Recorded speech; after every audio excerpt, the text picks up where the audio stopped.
What's going on, everybody, and welcome back to the Midterm Rental Show. I'm your host, Kramer, and in this episode, I'm going to be breaking down every single detail about the second midterm rental property that I bought. So without further ado, let's go ahead and jump in. I own 10 midterm rental units comprised of 8 properties, and in this episode, I'm going to be breaking down the second midterm rental that I ever bought that I still own today. Now, as I was going through all my emails and all the documents to prepare for this episode, it reminded me of how big of a mess this property actually was to not only close, but renovate and refinance the whole bit. And I'm going to share every detail with you. And I can promise you there's going to be some lesson in here, whether you are brand new to midterm rentals or brand new to real estate, or even if you have experience, I can promise you there will be some lesson learned, because I know I learned many, many lessons from this experience. So let me set the stage and share that at the time of buying this property, which was in 2023, I was living in North Carolina, and I had a rental property in Indiana already because that was the first property I bought. And I was also managing 3 Airbnbs for a fellow investor in Indiana. So I knew the area pretty well, although at this point in 2023, I have never been to Indiana and also the cities that I was investing in. This is all completely remote. But I still have a good idea just by managing the Airbnbs there. I had one that I bought a few months prior, so I felt pretty good about it. So I was on Redfin and Zillow basically every day looking for deals, and I found a property that was listed for $80,000. Now, it needed some work, but I kind of ran the numbers and I thought that I could essentially do the BRRRR strategy on this property. Now, if you're not familiar with the BRRRR strategy, or even if you are, I'm going to explain it really quickly. It stands for buy, renovate, rent, refinance, and repeat. It's essentially a way for you to be able to recycle capital and not have to put down 20 or 25% on a property. So I did some research, I read some books, listened to some podcasts, and I was so ready to take this deal down. So I ended up putting in an offer for $60,000. Now remember, they were asking $80,000, so this was $20,000 below asking price. They came back and said, "We'll do the deal at $65,000." And I said, "Done." So signed the contract, and I was officially under contract on this property.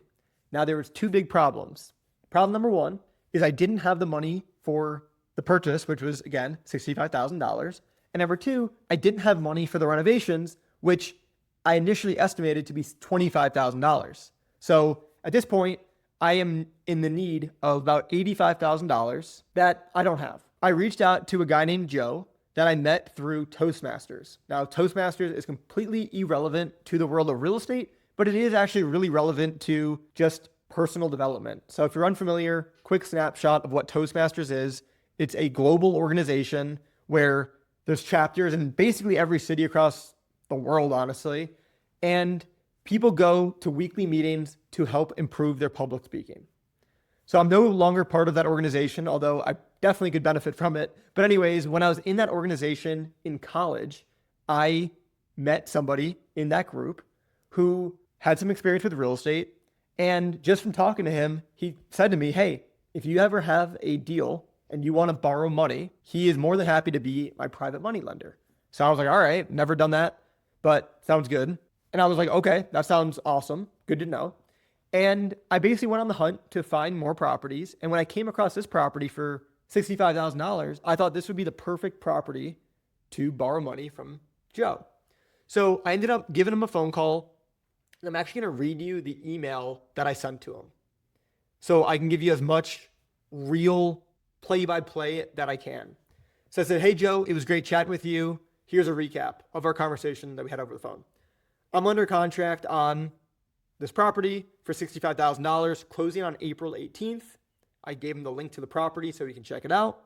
I told him that my plan is to buy the property, put roughly $25,000 into it, and then refinance it out for around $130,000 90 days after closing."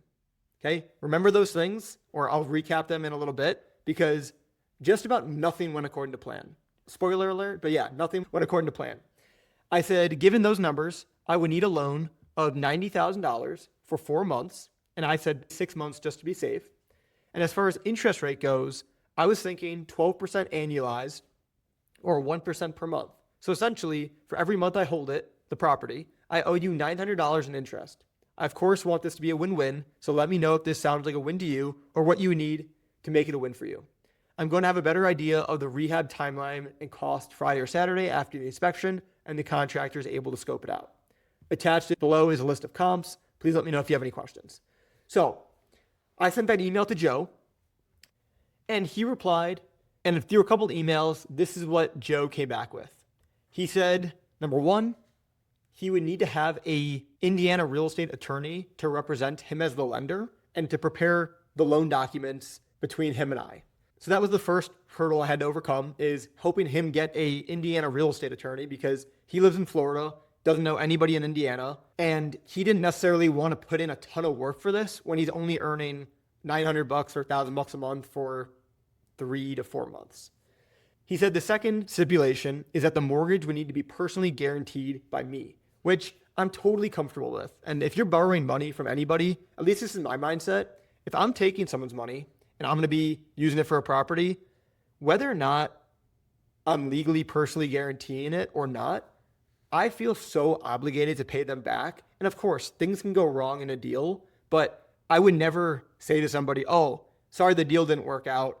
You just lost your money. That sucks. Like, if I'm borrowing someone's money, I treat that as I'm paying them back no matter what. Now, it might not be on the exact timeline. If doomsday scenario happens, COVID hits, there's obviously things that you can't control, but personally guaranteeing, I don't find any problem with that. I'm more than happy to do so. And then his third stipulation in this email, he said, third, I would like the interest rate to increase at month 5 to 20% annualized, and the balloon period to extend from 6 to 12 months. This gives you incentive to move quickly, and also if things take longer than you expected, you are not forced into default at month 7, giving you some flexibility. He said, I want any deal to be win-win, so totally understand if you find a better lender option. He said, happy to discuss by phone if that will help. And I'll explain that real quick. Essentially he's saying, I'm good with 12% interest, but at month 5, I want the interest rate to increase. And just as a spoiler alert, at this point, I had no other options. I'm going to be completely honest. I had no other options. So I was more than down to make this deal work. So I told him, yep, that sounds great. Let me go ahead and contact the title company, see if they have any lenders that they recommend. And I was just ready to go ahead and move forward with it. So at this point, I am working on the capital side, getting the money from Joe. And at this point, he has basically agreed that he is willing to lend me the money for the property. There were a couple of things that need to be figured out, like getting the actual contract put together, which the title company and their in-house attorney helped with. So there were a couple of things there, but I felt like, okay, I had the money locked down. The next step was finding a contractor. So the other interesting twist to this whole story is there was already a tenant in place when I bought the property. This tenant has been there for, I think, a couple of years at this point, but I knew that I had to ask them to kindly leave the property once I closed on it. So because of that, it was very hard to get contractors in the property because the tenant wasn't really cooperating very well. So what ended up happening is I closed on the property, and then I gave the tenant a 30-day notice immediately as soon as I closed to vacate the property. And they were very friendly. They were as understanding as one can be. And after 30 days, they left everything in good condition, luckily. But I wasn't able to get a rock solid quote until she left because, again, it was such a headache to get a contractor in there while the tenant was there. Lesson learned, I should just know my rights better. And if I need to get a contractor in there, I'll get him in there. But anyways, 30 days goes by and I send my first interest payment to Joe. And at this point, no work or progress has been made because the tenant was still there. But after 30 days, they moved out and I contacted my contractors, which I already told them, hey, after 30 days, she's moving out. Get in there, get me rock solid quotes, and let's get moving. Well, I had one contractor that was able to get in there basically immediately after she moved out, and he was able to start the work extremely fast. I had another contractor, because I wanted to get multiple quotes, who couldn't get in there for like a week, and after waiting already 30 days, I didn't want to waste any time. So I made the mistake of going with basically the first contractor to give me essentially the lowest price. And that ended up being a major mistake. So essentially, tenant moves out, the contractor starts to do the work, and as time went on, like things seemed to go pretty well. He was sending me constant pictures, constant updates. Everything was pretty good. And he was definitely slower than promised. You know, this was a renovation that I think was supposed to take roughly 30 days. But with this contractor, it kept on dragging on and dragging on. Now, as I was doing the renovations, I was sending pictures to the lender just to keep him updated on what was happening. I always told him the truth, but I never told him too much to where he would have to get nervous or lose sleep. And if there was something that he should have known that would have made him truly lose sleep, I would have told him, but there was really nothing. So I pretty much just, again, sent him updates. And then I finally sent him pictures of the house fully complete, which was on July 3rd. So it went April, May, June, July. So it took 2 to 3 months to actually finish the property, which again was way longer than I expected. But anyways, going back to the contractor thing real quick, what ended up happening was he did a lot of the work in the first month or so, but then towards the end, he really started to slow down and started to delay things. This is classic contractor stuff like here, but he started to say like, hey, we're going to paint tomorrow. Great. Tomorrow happens. Hey, how's the painting going? Well, we have to do it tomorrow. Then the next day comes. And he keeps on pushing it down the road, down the road, down the road. So that kept on causing major delays. And then what ended up happening was he said he had some back problem. He had to get surgery on it. And even though he wasn't the one doing the work, he just kept on delaying. So he ended up finally finishing, and I ended up sending in a different contractor to basically check on his work. And oh my God, there were so many things that he just didn't do well. He didn't paint well. He didn't lay the floors well. He didn't do anything well. And I had to pay another contractor to essentially fix a lot of his work. Now, you might be thinking, Bailey, why didn't you just make this contractor finish and make it right? At this point, time is money, and I wanted to get this loan paid back. I wanted to finish. So I figured, screw it. I'm just going to essentially fire the guy, even though I pretty much paid him already, and then just move on with the new contractor to just finish things up. It cost me a couple extra $1,000, but I felt good about it. So again, I closed on this property in about April. It's now August, and I sent Joe an email, and I said, hey, Joe, just want to let you know I just sent the 4th payment. I'm expecting the refi to go through in the next 30 to 60 days, but we'll keep you posted if anything changes. So this is where things got, honestly, even more chaotic. So the property was done. It was all renovated. It was all good. I even had a lease in place. So this was not until September, but I had a midterm rental lease in place for $3,500 a month, which was unbelievable because this property, again, I put a total of roughly $100,000 into it, and my lease was $3,500 a month. I was very happy, and the lender was very happy to hear that. But as I was going through the renovations and getting everything set up, I was also working with a bank to get the refinance started and finished. The way I found this bank was I was able to figure out who the lender was on the property for the owner that I bought it from. So on the settlement statement, it says basically who's getting paid back. So I saw that bank is the one who lent on the property. So I called them and said, hey, I'm the new owner. I would love to refinance this property with you guys. Is this something you're open to? And they told me, yes, they're open to financing this property again for me. And I said, great. So I sent in my loan application. And here's where things got really messy, unfortunately. So the lender emailed me, and I'm going to read you, sorry, not the lender, the bank that I was doing the refinance with to basically pay back my lender. They emailed me after going back and forth, sending them my documents, my bank statements, all that stuff. They said, good morning, Bailey.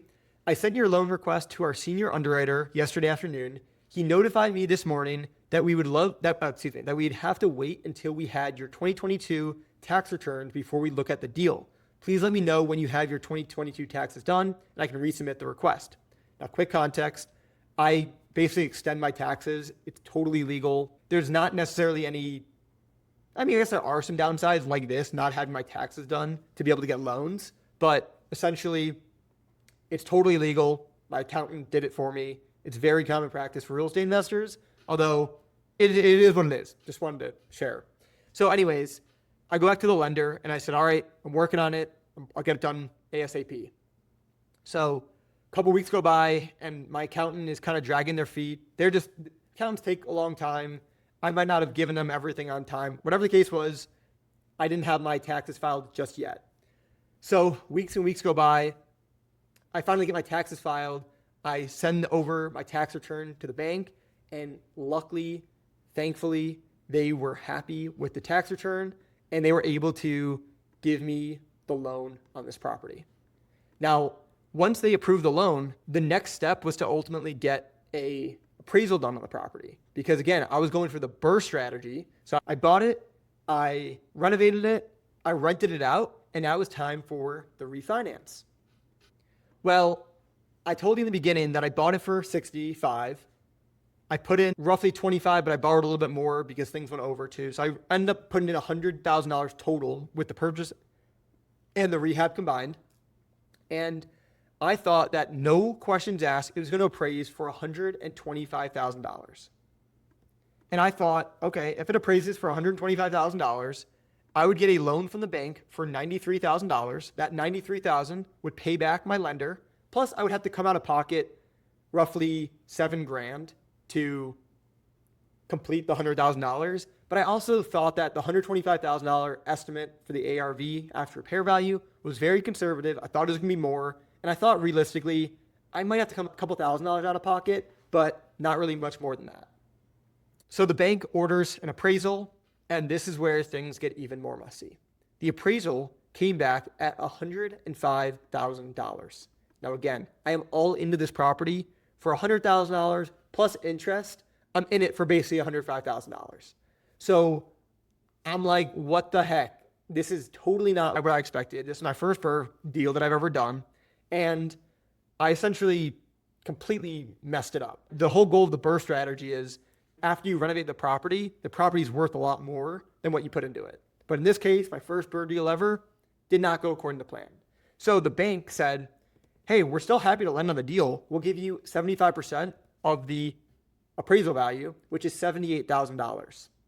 And I was like, okay, but I owe my lender $100,000. Plus I already paid him all the interest. And they said, yeah, that sucks. I'm like, okay, cool. Well, not actually cool, but So I'm actually looking at my settlement statement here. So the bank lent me $78,750 to be exact. And I had to pay off my lender $100,000.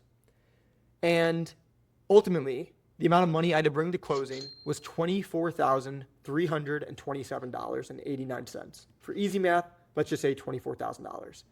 I had to bring that out of pocket for a deal that I was supposed to do the BRRRR strategy on, $0 out of pocket.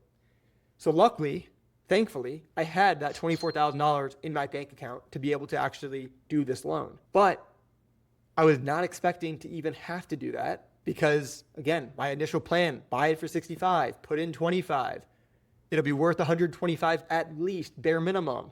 And I'd refi out and just keep on repeating. But no, I had to come out of pocket $24,000 for closing to pay back the lender. And I had to pay another $10,000 for furniture, roughly, for the property. And I had to pay back the interest on the loan, which was basically $1,000 a month. And since I went over the initial 5-month period, my interest rate spiked.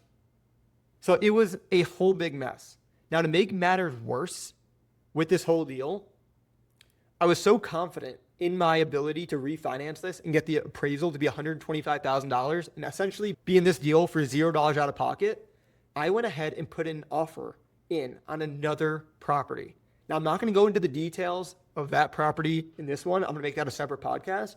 But just a spoiler alert, I had to come out of pocket roughly $30,000 to $40,000 for that property. And I closed that property within, I don't know, a month or two of this one. So again, I'm going to share more details on other podcasts about that other deal. But this BRRRR deal almost killed me. It literally almost financially destroyed me. And it kind of did, because after doing this deal and doing the next deal in a very short span of time, I basically had no money. And the only way I was able to build that back up was the fact that these things performed like beasts as midterm rentals. So a lot of lessons learned with this BRRRR strategy deal.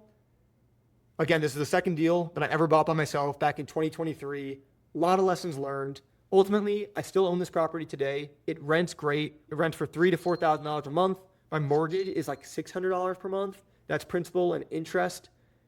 The taxes are like another $100 a month. And then insurance is about another $100 a month. So all in, $800 a month. It rents for $3,000 to $4,000 a month. I'm very happy with it. And I was able to earn my $24,000 back fairly fast because it rented super well. But this is just a lesson that everything in real estate is not going to go smooth. So if you think that it's just, you just buy a property, you just renovate it, refinance it, you just keep rolling it to the next one, easy peasy, lemon squeezy. No. A lot of things can go wrong.